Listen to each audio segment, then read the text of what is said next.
Hello, welcome back to Teen Story Share. This week I'm going to be reading from Miss Peregrine's Home for Peculiar Children by Ransom Riggs. As you may know, this was made into a movie a year or so ago, and you also may know that it's a whole series. So there are 4 other books. I just recently finished reading the 5th one, The Conference of the Birds, and now I'm eagerly waiting for the 6th one to come out because Ransom Riggs always does this to you. He leaves you on a cliffhanger. But you're lucky if you start the series now that you have 5 books to read before you have to get the big cliffhanger and wait for the next book to come out. Alright, I'm going to read you the first couple chapters. And maybe, if you like it, we might even read a couple more chapters next Friday. Miss Peregrine's Home for Peculiar Children by Ransom Riggs.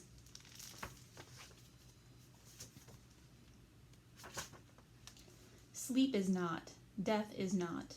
Who seem to die, live. House you were born in, friends of your springtime, old man and young maid, day's toil and its guerdon. They are all vanishing, fleeing to fables, cannot be moored. Ralph Waldo Emerson. Prologue. I had just come to accept that my life would be ordinary, when extraordinary things began to happen. The first of these came as a terrible shock and, like anything that changes you forever, split my life into 2 halves, before and after. Like many of the extraordinary things to come, it involved my grandfather, Abraham Portman. Growing up, Grandpa Portman was the most fascinating person I knew. He had lived in an orphanage, fought in wars, crossed oceans by steamship and deserts on horseback, performed in circuses, knew everything about guns and self-defense and surviving in the wilderness, and spoke at least 3 languages that weren't English. It all seemed unfathomably exotic to a kid who'd never left Florida, and I begged him to regale me with stories whenever I saw him. He always obliged, telling them like secrets that could be entrusted only to me.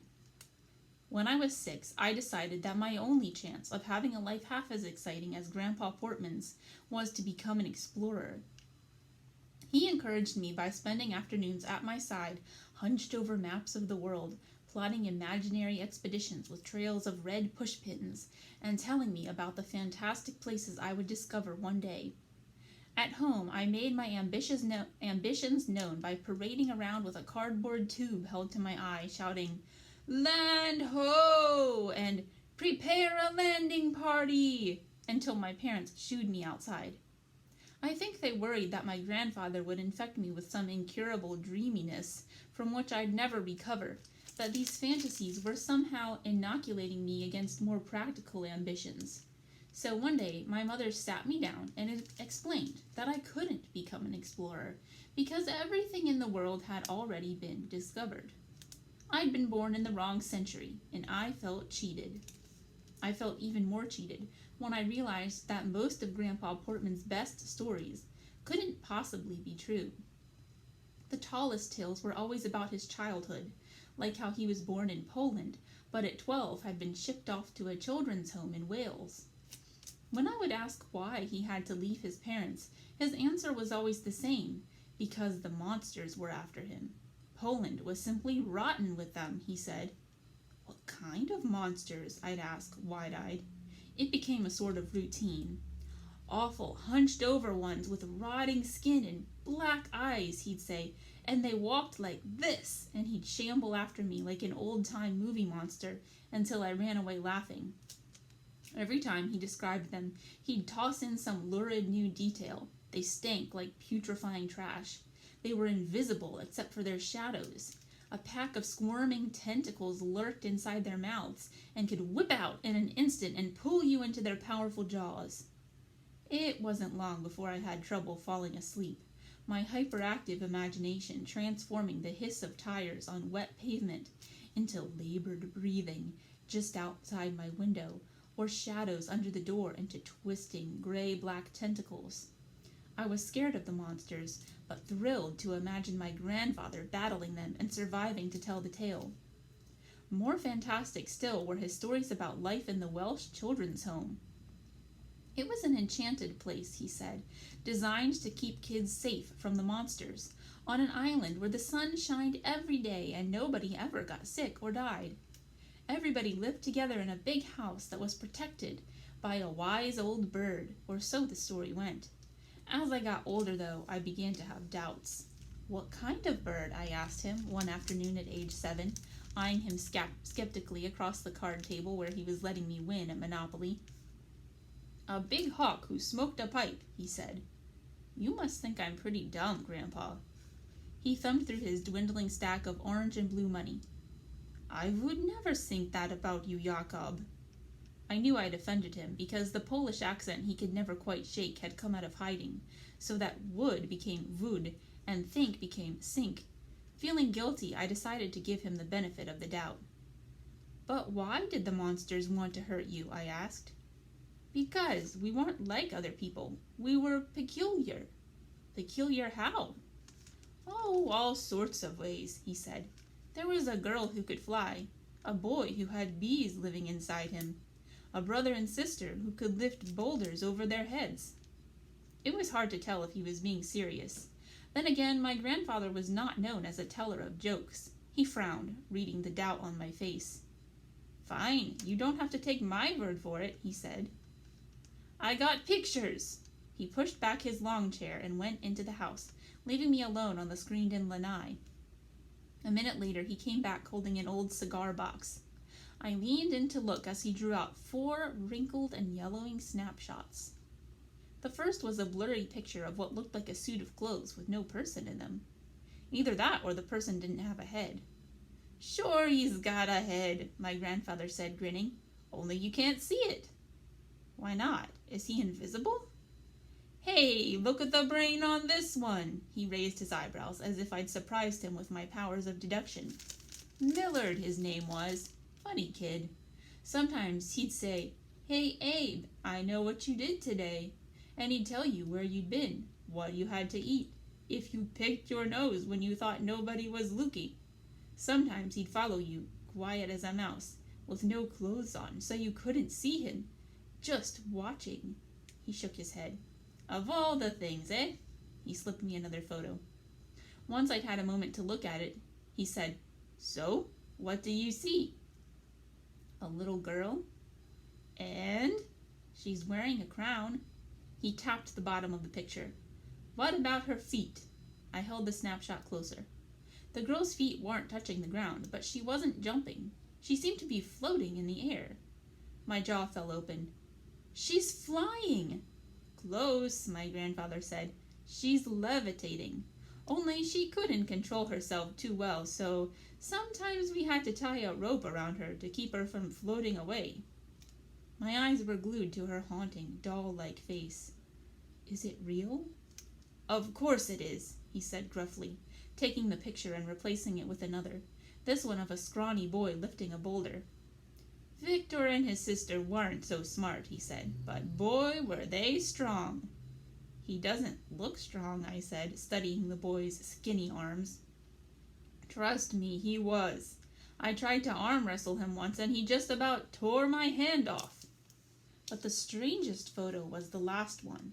It was the back of somebody's head, with a face painted on it.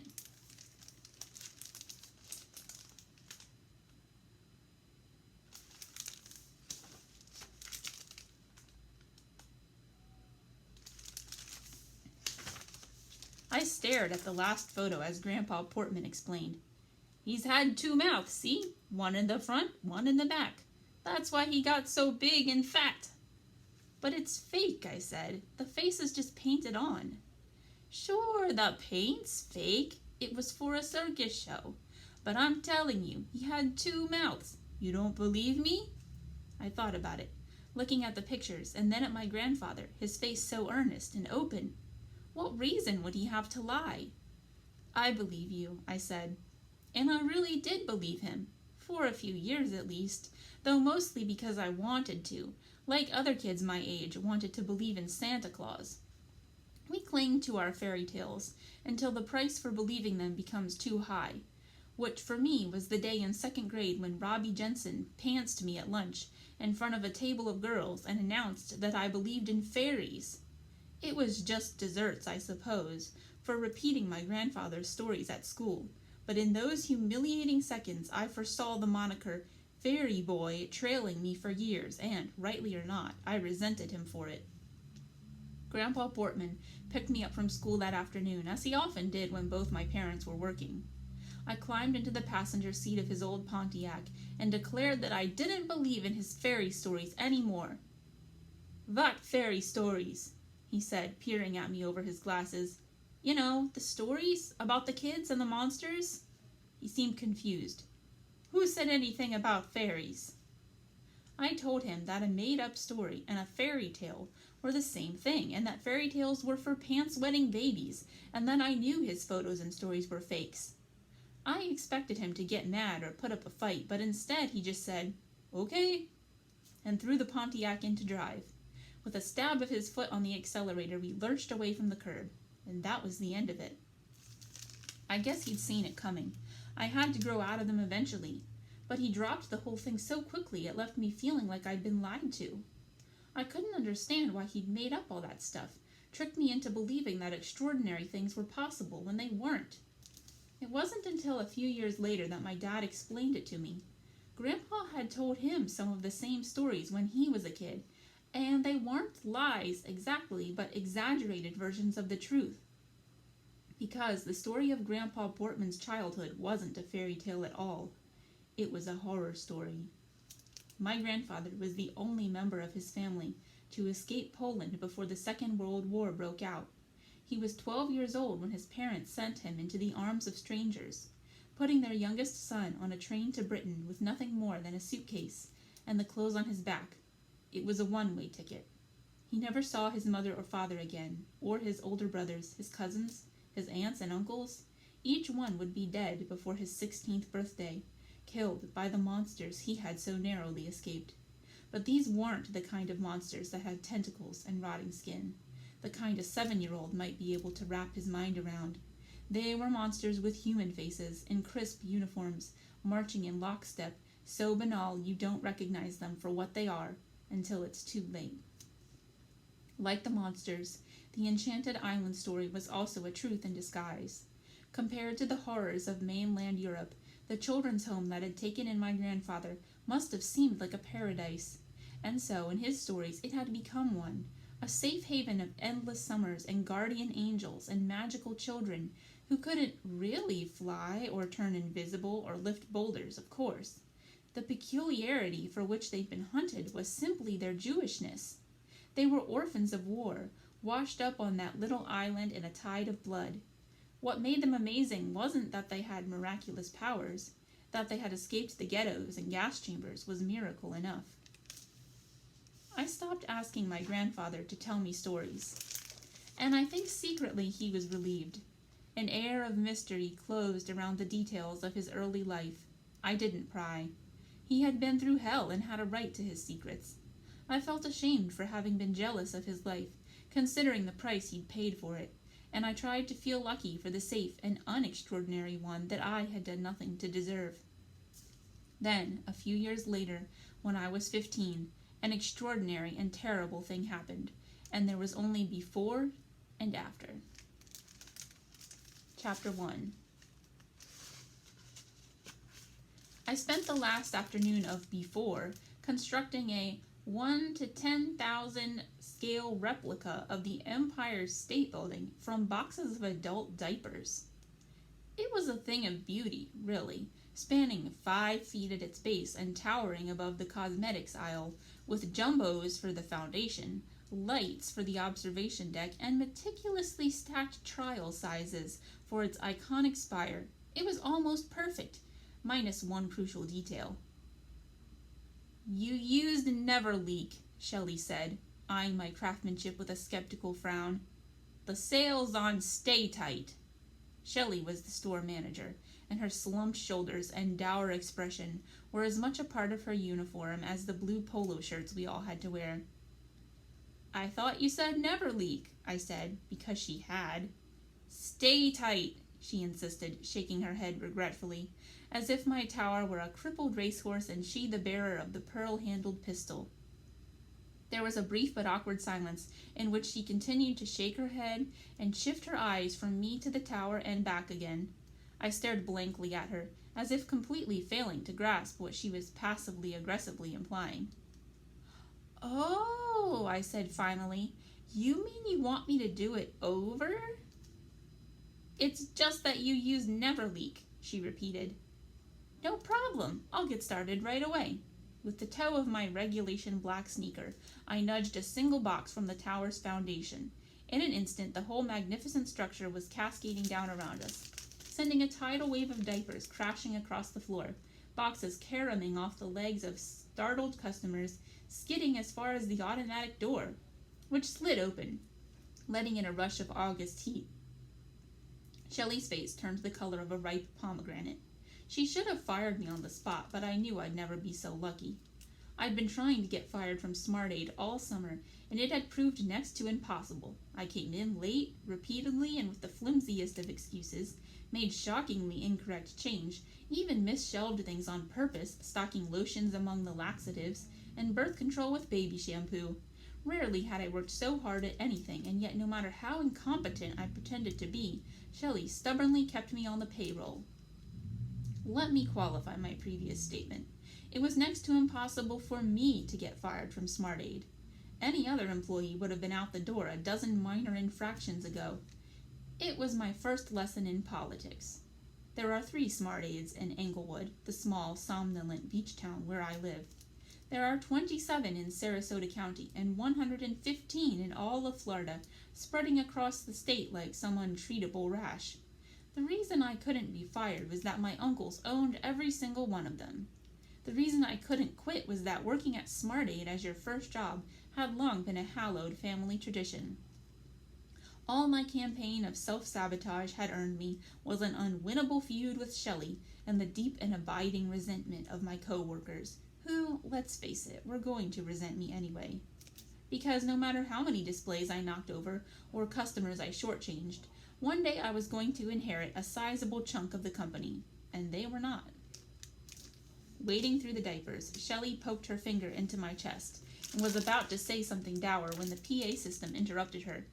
"Jacob, you have a call on line 2. Jacob, line 2. She glared at me as I backed away, leaving her pomegranate face among the ruins of my tower. The employee lounge was a dank, windowless room, where I found the pharmacy assistant, Linda, nibbling a crustless sandwich in the vivid glow of the soda machine. She nodded at a phone screwed to the wall. "Line 2's for you. Whoever it is sounds freaked." I picked up the dangling receiver. "Jacob? Is that you?" "Hi, Grandpa Portman." "Jacob, thank God! I need my key. Where's my key?" He sounded upset, out of breath. "What key?" "Don't play games," he snapped. "You know what key." "You probably just misplaced it."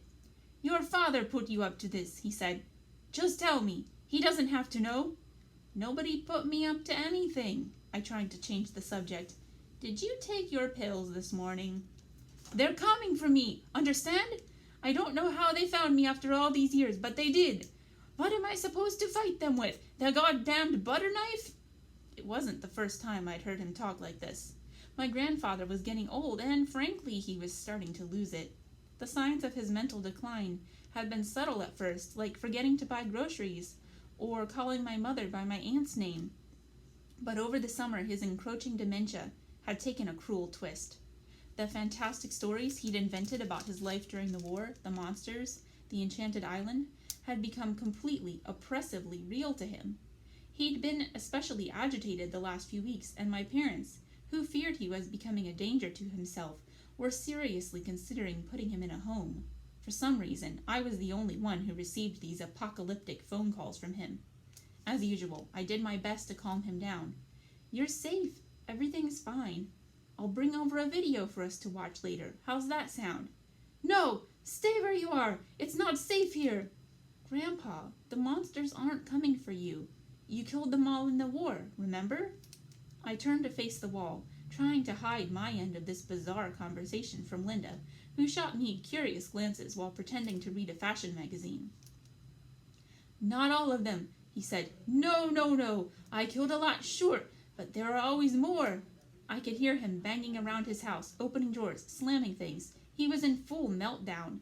"You stay away! Hear me? I'll be fine. Cut out their tongues and stab them in the eyes. That's all you gotta do. If I could just find that goddamned key!"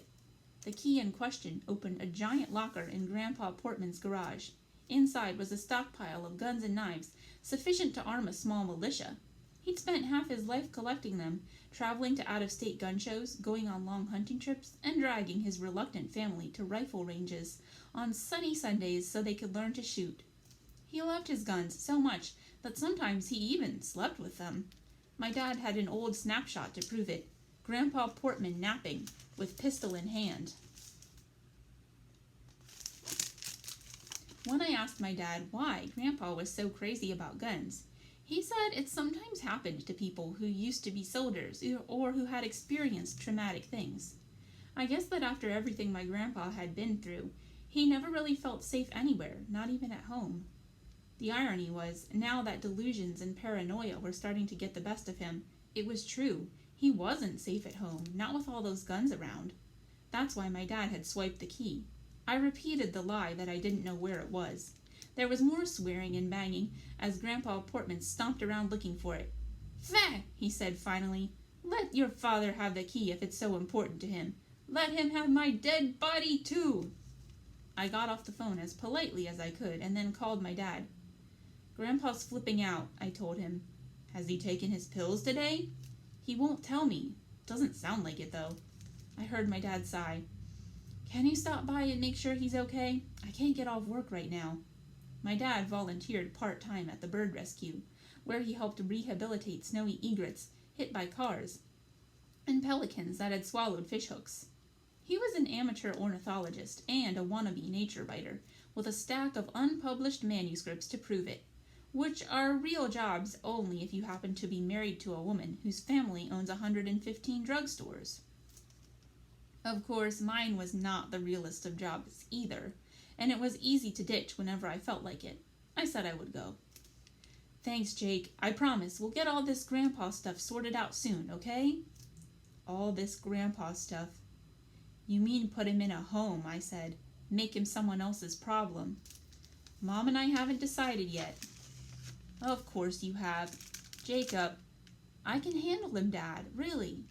"Maybe now you can, but he's only starting to get worse." "Fine, whatever." I hung up and called my friend Ricky for a ride. 10 minutes later, I heard the unmistakable throaty honk of his ancient Crown Victoria in the parking lot. On my way out, I broke the bad news to Shelley. Her tower of stay tight would have to wait until tomorrow. "Family emergency," I explained. "Right," she said. I emerged into the sticky hot evening to find Ricky smoking on the hood of his battered car. Something about his mud-encrusted boots, and the way he let smoke curl from his lips and how the sinking sun lit his green hair, reminded me of a punk redneck James Dean. He was all of those things, a bizarre cross-pollination of subcultures possible only in South Florida. He saw me and leapt off the hood. "You fired yet?" he shouted across the parking lot. "Shh!" I hissed, running toward him. "They don't know my plan." Ricky punched my shoulder in a manner meant to be encouraging, but that nearly snapped my rotator cuff. "Don't worry, Special Ed. There's always tomorrow." He called me Special Ed because I was in a few gifted classes, which were, technically speaking, part of our school's special education curriculum, a subtlety of nomenclature that Ricky found endlessly amusing. That was our friendship, equal parts irritation and cooperation. The cooperation part was an unofficial brains for brawn trade agreement we worked out in which I helped him not fail English, and he helped me not get killed by the roided-out sociopaths who prowled the halls of our school. That he made my parents deeply uncomfortable was merely a bonus. He was, I suppose, my best friend, which is a less pathetic way of saying he was my only friend. Ricky kicked the Crown Vic's passenger door, which was how you opened it, and I climbed in. The Vic was amazing, a museum-worthy piece of unintentional folk art.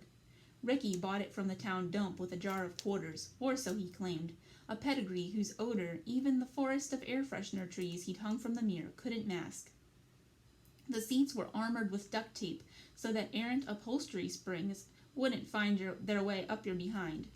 Best of all was the exterior, a rusted moonscape of holes and dents, the result of a plan to earn extra gas money by allowing drunken partygoers to whack the car with a golf club for $1 a swing.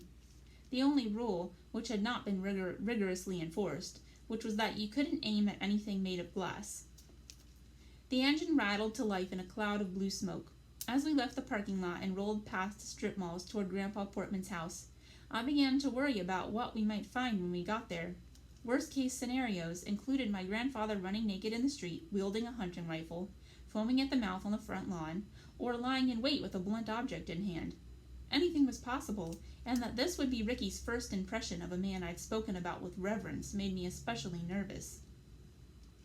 The sky was turning the color of a fresh bruise as we pulled into my grandfather's subdivision, a bewildering labyrinth of interlocking cul-de-sacs, known collectively as Circle Village.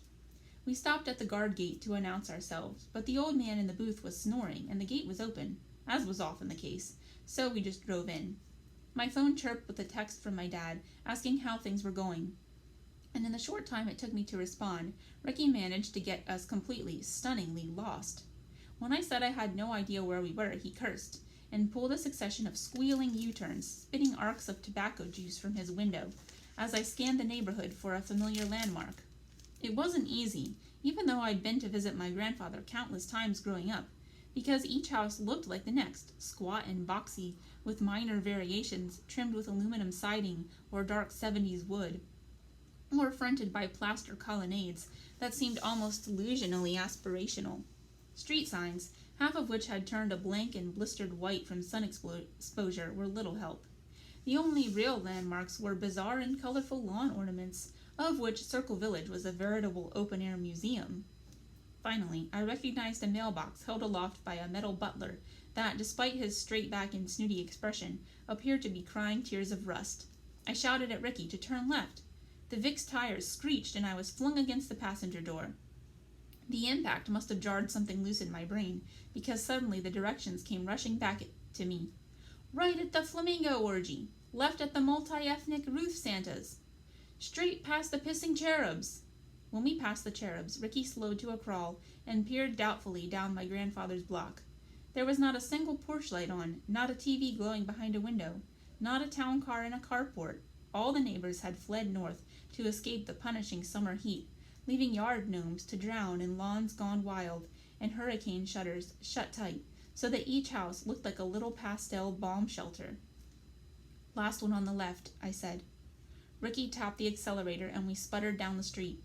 At the 4th or 5th house, we passed an old man watering his lawn. He was bald as an egg and stood in bathrobe and slippers, spraying the ankle-high grass. The house was dark and shuttered like the rest. I turned to look and he seemed to stare back, though he couldn't have, I realized with a small shock, because his eyes were a perfect milky white. That's strange, I thought. Grandpa Portman never mentioned that one of his neighbors was blind. The street ended at a wall of scrub pines, and Ricky hung a sharp left into my grandfather's driveway. He cut the engine, got out, and kicked my door open. Our shoes hushed through the dry grass to the porch. I rang the bell and waited. A dog barked somewhere, a lonely sound in the muggy evening. When there was no answer, I banged on the door, thinking maybe the bell had stopped working. Ricky swatted at the gnats that had begun to clothe us.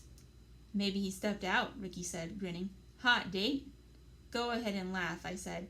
He's got a better shot than we do any night of the week. This place is crawling with eligible widows.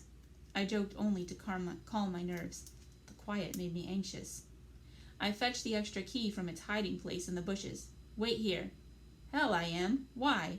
Because you're 6'5" and have green hair, and my grandfather doesn't know you and owns lots of guns?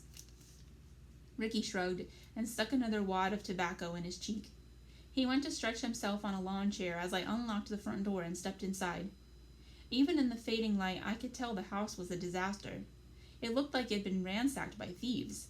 Bookshelves and cabinets had been emptied, the knickknacks and large print Reader's Digests that had filled them thrown across the floor. Couch cushions and chairs were overturned. The fridge and freezer doors hung open, their contents melting into sticky puddles on the linoleum. My heart sank. Grandpa Portman had really, finally, lost his mind. I called his name, but heard nothing. I went from room to room, turning on lights and looking anywhere a paranoid old man might hide from monsters. Behind furniture, in the attic crawl space, under the workbench in the garage. I even checked inside his weapons cabinet, though of course it was locked, the handle ringed by scratches where he'd tried to pick it. Out on the lanai, a gallows of unwatered ferns swung browning in the breeze, while on my knees on the astroturfed floor I peered beneath rattan benches, afraid of what I might discover. I saw a gleam of light from the backyard. Running through the screen door, I found a flashlight abandoned in the grass. Its beam pointed at the woods that edged my grandfather's yard, a scrubby wilderness of saw-toothed palmettos and trash palms that ran for a mile between Circle Village and the next subdivision, Century Woods. According to local legend, the woods were crawling with snakes, raccoons, and wild boars. When I pictured my grandfather out there, lost and raving in nothing but his bathrobe, a black feeling welled up in me.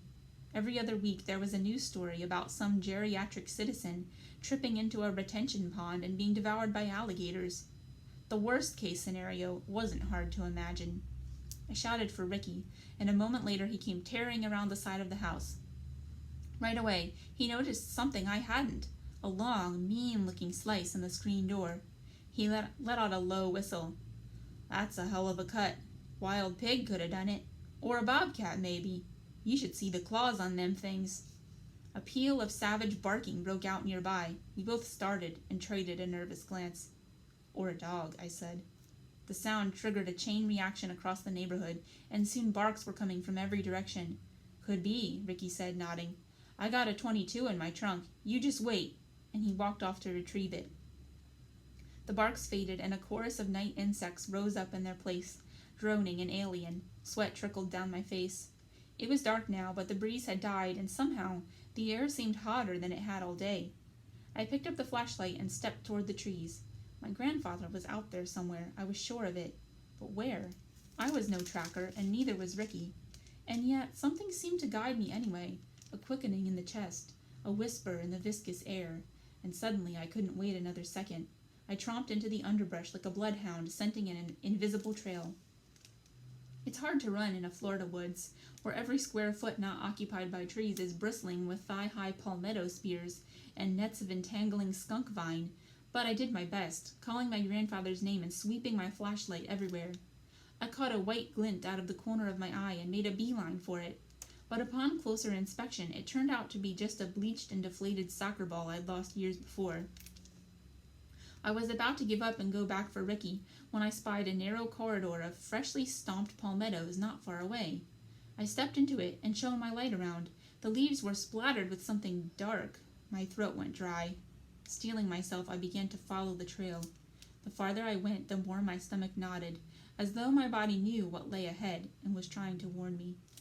And then the trail of the flattened brush widened out, and I saw him.